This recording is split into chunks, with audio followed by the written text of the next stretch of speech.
ખાસ કરીને સૌરાષ્ટ્ર યુનિવર્સિટીમાં ચાલતા DMLT નો કોર્સ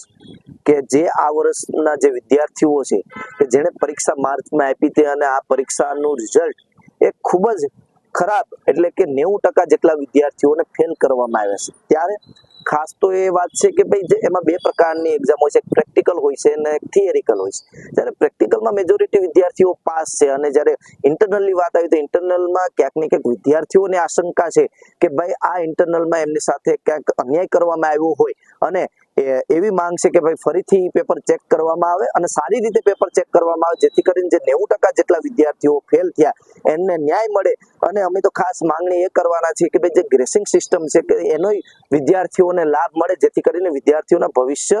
જોખમાય નહીં અને વિદ્યાર્થીઓને પોતાનું જે મહેનત છે એના ઉપર એક વિશ્વાસ આવે અને આ પેપર ચેકિંગ ફરીથી કરવામાં આવે એવી માંગ સાથે આજે કુલપતિને રજૂઆત કરવા જવાના છે।